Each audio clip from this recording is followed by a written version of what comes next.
So I didn't do the chapter review this week, which I apologize for, but I'm making up for it. You don't need to worry about it, because I'm here right now talking about it, elaborating on it a little bit more. So obviously in this week's chapter, we had a massive thing go down. Obviously the beginning of Kaneki versus Furuta, which has been a fight that has been in the works for a very, very long time. It's been something that's been on people's wanted list pretty much since Furuta became some sort of relevant villain, if you will, towards the story, and basically since Kaneki's teased full Kagura, which we still have yet to actually see. But we're on a very good direction. We have kicked off a very, very big fight, which evidently could be one of the final fights for the entirety of Tokyo Ghoul. The Tokyo Ghoul Part 3 idea is slowly fading away. That's where we're at right now. There's obviously a lot of story that has yet to be wrapped up, but this Furuta and Kaneki interaction is just really kind of setting the pace for what seems to be the final stretch of the story, potentially. Don't get me wrong, there could evidently be a Part 3 focusing on more serious issues like Rise, potentially, obviously depending on how powerful she is and how she plays into the overall structure of the world, and how demolishing everything could get, because we're at like a pretty high scale right now with everything, you know, with Dragon and turning humans into ghouls. Like, it's a massive scale, but we could take that to the next level in Part 3 potentially if Rise were to escape out into the world and be extremely fucking powerful. She could wreak havoc potentially, and that's all kind of speculation obviously because we don't know how powerful she is. So, but let's focus on the Kaneki and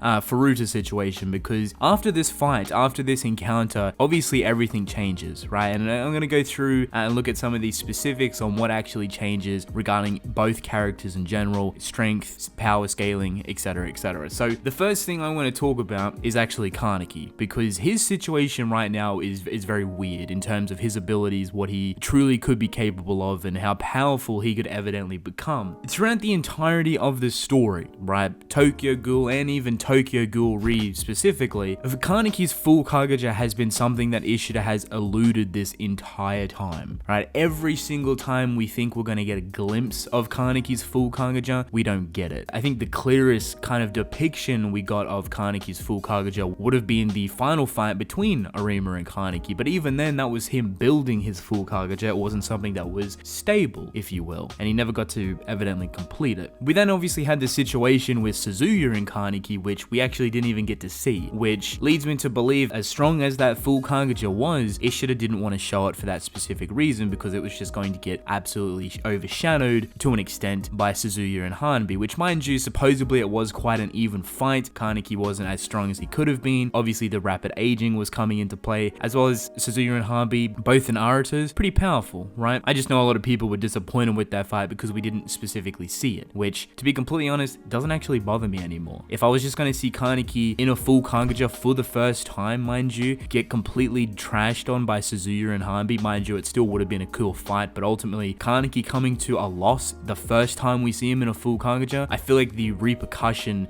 from the audience reading it would have been a lot worse. So looking at it now, I think it's a smart play. Where we are at the moment regarding Kaneki is something incredibly different. It's something new. The scale of ghouls and the Kagane and the Kagura abilities has kind of risen past all thought of expectation. Originally, the full Kagura would have been the strongest a ghoul could actually get, and you know, we get that very clear almost straight from the get-go with Eto Yoshimura, or the one-eyed ghoul, or the natural half ghoul, whatever. She is kind of the pinnacle of power for quite the longest time, and then in comes Arima, who is like the pinnacle of power from the CCG perspective. Kaneki starts to float throughout the entirety of this story, obviously gaining a lot more power from both sides, Ghoul and CCG alike, obviously when he comes into Tokyo Ghoul Re, and where we are now with Dragon and Kaneki being semi-reborn, having completely new organs, being able to heal extremely quickly, like the wounds that were on his hands for so long that he could not heal for the life of him, instantly healed. Everything that was wrong with Kaneki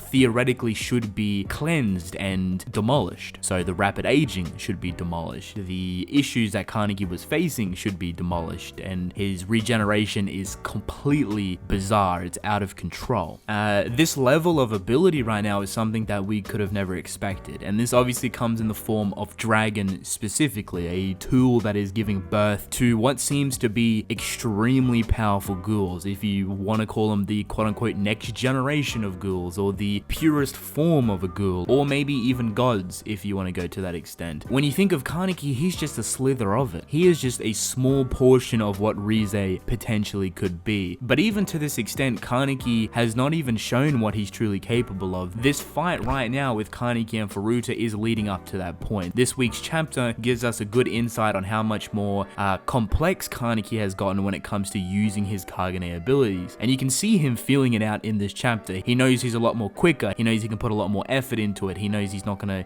drop out on RC cells or not be able to regenerate properly. So he takes big risks. He takes massive strides and leaves himself open to attacks because he knows to this extent, and he's also testing it out at the same time, how much he could probably handle to a degree. To end off that chapter, however, we see Kaneki getting very serious, and his body starts to morph to a more appropriate battle form. If you will, this could evidently be called Kaneki's full Kagaja to an extent. Maybe a half Kagaja that he can fully control. Maybe we're looking at a new variation of even a half Kagaja, right? Now, a half Kagaja obviously is something that ghouls are not in control of. It's something that when they go into that form, they completely lose themselves, they lose their sanity, and they're very difficult to control. Hence the step up to a full Kagaja, meaning that a ghoul is in control, and it's kind of like the development process mentally and physically. For some reason, I feel like this is equivalent to a half Kagaja, except because of Kaneki's nature right now, as he's kind of a completely different version or variation of a ghoul that we know of, his half Kagaja could be extremely through the roof and not considered quote-unquote out of control. A full Kagaja may be the final step for Kaneki, and the reason why I say this is because if this is equivalent of a half Kagaja that he's going to use for Furuta, imagine how much power he has to use for Rize if they go toe-to-toe. A full Kagaja would be more appropriate for Rize, something that Kaneki may evidently go back from. We may actually switch what the abilities truly are. Half Kagajas have always been depicted as ghouls going out of control because they have too many RC cells and they don't know where to put it, they don't know how to handle it. Maybe at this point we're going to switch it. So Kaneki having a half Kagaja that he can control, but a full Kagaja that he'll slowly lose control the longer he's in. The reason why I say this is because they actually teased this a little bit with Takizawa. You're probably like, what the hell? When Takizawa versed Armon,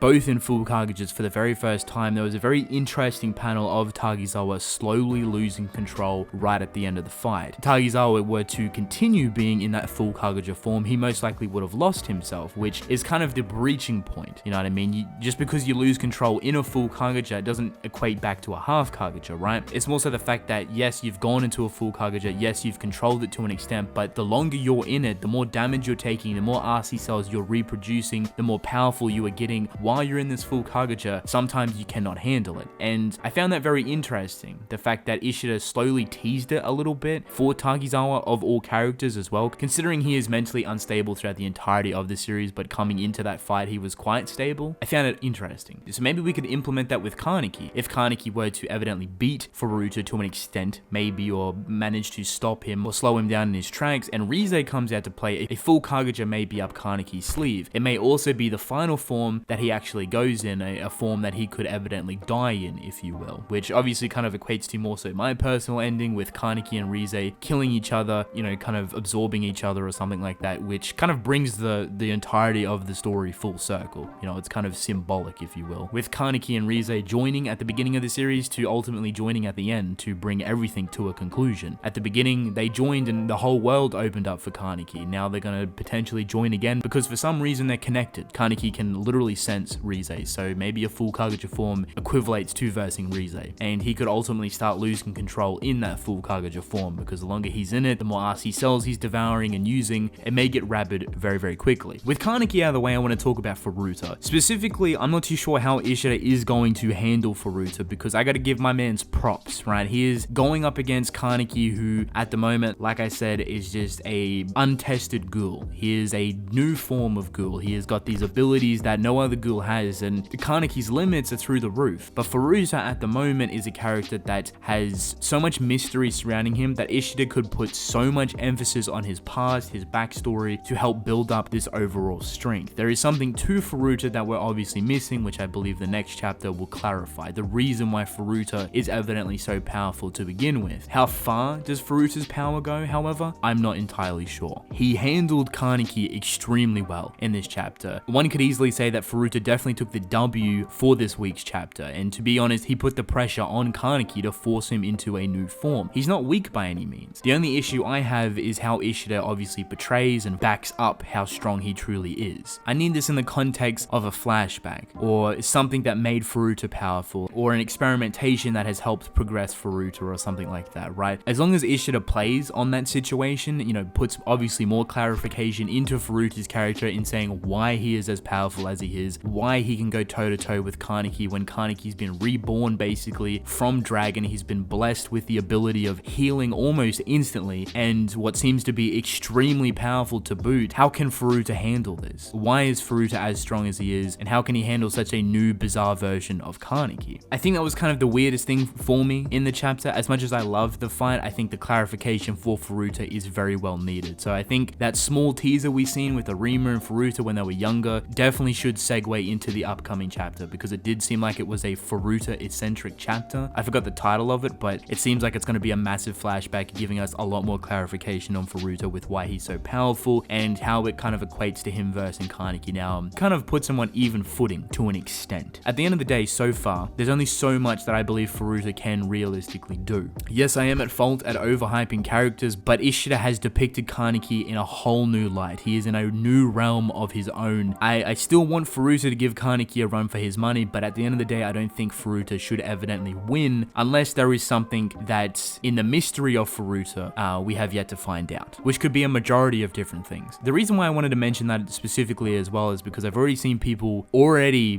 put Furuta against Arima. Like, oh, Furuta could easily demolish Arima, etc, etc. People need to understand that Arima is written as a character to not be beaten, right? That's the sole purpose of his character. The reason why he's so ridiculously strong for no apparent reason, you know, to little to no context, is because that's his character, right? And there's not meant to be much clarification for it. He is one of the strongest characters, if not the strongest character in the entirety of the series. Is there a reason why for it? Not really. He's a demi-human that has been trained extremely well, right? And that's just his character. That's how Ishida has used his character, to kind of give a topping point for abilities, right? But to that extent, he's not a character that you can scale up against. So, oh, you know, Kaneki is as strong as Arima, or Eto is as strong as Arima, just for an example. It doesn't work because Kaneki's development comes into play. Kaneki's future comes into play, as well as Eto's and any other character you put up against Arima. Arima is just a broken character to begin with, and Ishida has specifically written him like that. Furuta has a lot to show us. He has to prove why he is so powerful. Where's this mystery coming from? Where are these abilities coming from? And obviously I am excited for it. I really do want to see the best for Furuta as a character. You know, he's been here for such a long time. I'm hoping this fight is crazily big. If we are going to get a massive flashback with Furuta, we may as well go all out with the fight in general. And then hopefully Rize comes out to play as well. Who knows? But that's basically it. Like I said, this encounter changes everything. We'll finally find out what the go is with Furuta's past and how he's connected with Rize specifically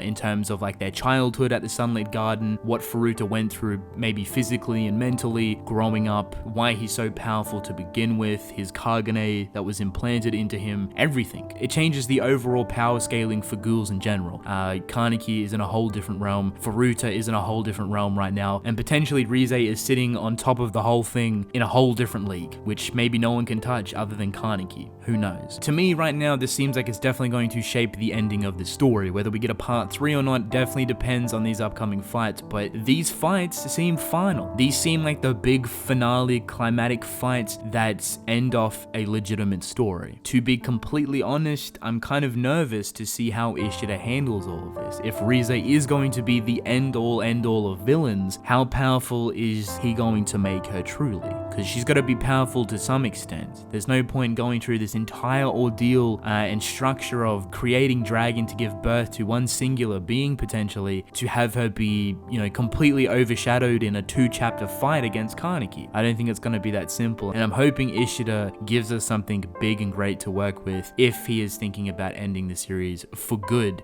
with these final fights. If not, part 3 could still be a thing, but it's slowly getting further and further away at this point. At this point, I'm not even thinking about it. Part 3 necessarily doesn't have to be a thing anymore. There's a lot of things that have been clarified and brought back up in the past like 20 odd chapters, which helps digest the entirety of the story. I guess we'll have to wait and see. So with that being said, let me know what you guys think. Are you excited for this Kaneki and Furuta fight? Are you excited for Rize's potential return? And also, what do you think about the mystery surrounding Furuta? Are you excited to see the big reveal on why he's so powerful to begin with and what he's truly capable of potentially? So with that being said, I'm actually going to end the video off here. Hope you guys enjoyed. Don't forget to subscribe. I really appreciate it. Let me know your thoughts in the comment section below, and I'll catch you guys in the next video.